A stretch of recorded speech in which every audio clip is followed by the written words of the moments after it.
भले ही ईश्वर मुझे मेरी कड़ी मेहनत का फल दूसरों की अपेक्षा देरी से देते हैं, परंतु मुझे दूसरों से बेहतर चीजें मिलती हैं। कड़ी मेहनत करते हैं हम कामयाब होने के लिए, ज्यादातर असफलता हाथ में आती है। हमें लगता है कि सफलता हमारी किस्मत में नहीं है। कर्नल हालैंड डेविड सैंडर्स मात्र 6 साल के थे जब उनके फादर एक्सपायर हो गए। उनकी मदर ने किसी फैक्ट्री में काम करना शुरू कर दिया। सैंडर्स अपने भाई बहनों में सबसे बड़े थे और उनकी केयर करना शुरू कर दिया। उनको खाना बनाते और खिलाते थे। जब उनको लगा कि उनकी मदर की अर्निंग से घर नहीं चल रहा, तो उन्होंने दिन में खेतों में काम करना शुरू कर दिया और शाम को बैलगाड़ियों को पेंट करते। कुछ महीनों के बाद उनको लगा कि मुझे कुछ बड़ा करना है अपने भाई बहनों के लिए। तो जब वो 16 साल के हुए तो उन्होंने यूएस आर्मी ज्वाइन कर ली, झूठ बोलकर कि मैं 18 साल का हूँ। 1 साल वहां काम करने के बाद वहां पता चल गया कि ये 18 साल के नहीं हुए, तो उनको नौकरी से निकाल दिया। उसके बाद इन्होंने रेलवे में मजदूरी करना शुरू कर दिया। कुछ महीने मजदूरी करने के बाद इनका किसी से झगड़ा हो गया, वहां भी इन्होंने छोड़ दिया। फिर इनको लगा कि कुछ और बड़ा काम करना चाहिए, पढ़ाई बहुत ज़रूरी है कुछ कामयाब होने के लिए। तो इन्होंने पढ़ाई शुरू कर दी करना, लॉ किया इन्होंने और बहुत बड़ी लॉ फर्म में काम भी किया। 2-3 साल अच्छे केस लड़े और जीते भी, लेकिन किसी केस में ऐसे फंस गए कि इनको काफ़ी बदनामी का सामना करना पड़ा। तो इन्होंने वो लॉ फर्म को भी रिज़ाइन कर दिया। उसके बाद ये गांव अपनी माँ के पास चले गए। माँ को कहने लगे कि मैं जिस काम में भी हाथ डालता हूँ मुझे कामयाबी नहीं मिलती। इनकी माँ ने इनको समझाया कि अभी तो तुम्हारी बहुत उम्र है, अभी तो तुमने शुरुआत की है। तो इन्होंने वहाँ पर किसी इंश्योरेंस कंपनी में काम करना शुरू कर दिया। बहुत मन लगा के किया, काफ़ी अच्छी आउटपुट इनकी आई, सभी इनसे खुश थे। लेकिन किसी कारण इन्होंने वो इंश्योरेंस कंपनी भी छोड़ दी। 1920 में एक नाव बनाने वाली कंपनी में इन्होंने ज्वाइन किया। वहाँ पर अच्छा अर्न किया, अच्छा पैसा कमाया। इनका एक सपना था कि मैं केमिकल लैंप्स की फैक्ट्री लगाऊं। तो इन्होंने जितना उस इंश्योरेंस कंपनी से पैसा कमाया था, उस नाव वाली बनाने वाली कंपनी से पैसा कमाया था, सब इन्होंने अपनी फैक्ट्री में लगा दिया।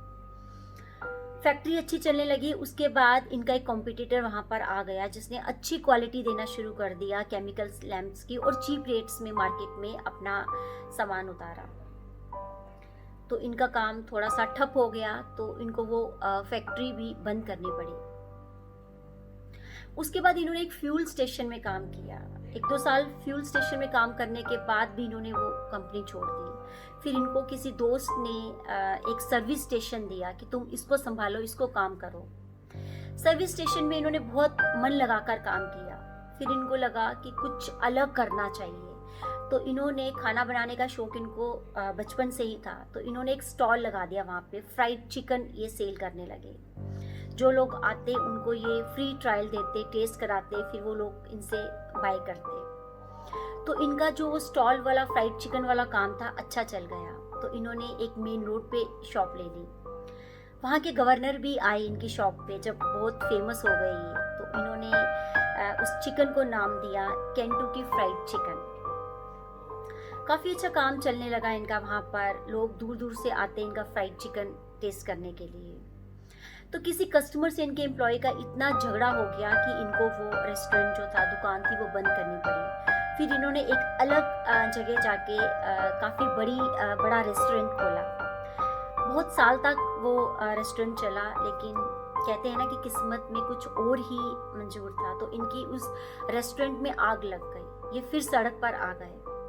फिर इन्होंने अपनी गाड़ी में वो फ्राइड चिकन बनाकर अलग अलग रेस्टोरेंट्स में जाने लगे कि मेरी डिश को कंसीडर किया जाए। लेकिन नाकामयाबी इनके हाथ में लगी। बहुत सारे रेस्टोरेंट्स उनको मना कर देते थे कि हम बाहर की कोई भी डिश अपने रेस्टोरेंट में नहीं कंसीडर कर सकते। काफ़ी मेहनत करने के बाद एक 5 स्टार होटल ने इनकी इस डिश को कंसीडर किया। इनको फिर कुछ अर्न करना इन्होंने शुरू कर दिया। इनका काम फिर चल पड़ा। 1964 में केंटुकी फ्राइड चिकन KFC के नाम से जो हम आज जानते हैं, इनकी 600 आउटलेट्स हो गए। और 1969 में न्यूयॉर्क स्टॉक एक्सचेंज में KFC का नाम गूंजने लगा। 600 आउटलेट से इनकी 3500 आउटलेट्स खुल गए थे। 75 साल की उम्र में इन्होंने अपने सपनों को जीना शुरू किया। 75 इयर्स की एज में आकर इनका जो ब्रांड था USA से निकलकर UK, कनाडा, मैक्सिको, बहुत सारी लोकेशंस में, बहुत सारी 135 कंट्रीज में चला गया। और आज की डेट में 24 अप्रैल 2021 इनकी जो 24,000 से ज़्यादा आउटलेट्स हैं। इंडिया में KFC बेंगलोर में 1980 में आया था। जब ये 90 साल के हुए 16 दिसंबर 1980 इन्होंने आखिरी सांस ली।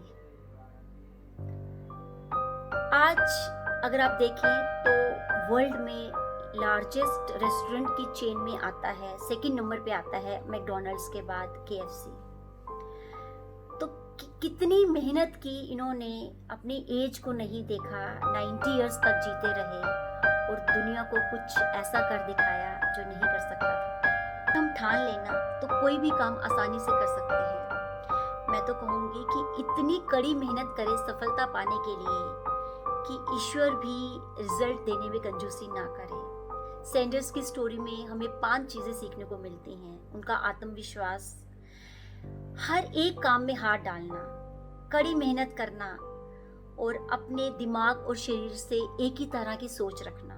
उनका ऐसा नहीं था कि वो शरीर की अलग सुनते थे और दिमाग की अलग। जो उनका दिमाग कहता था वही उनका शरीर करता था।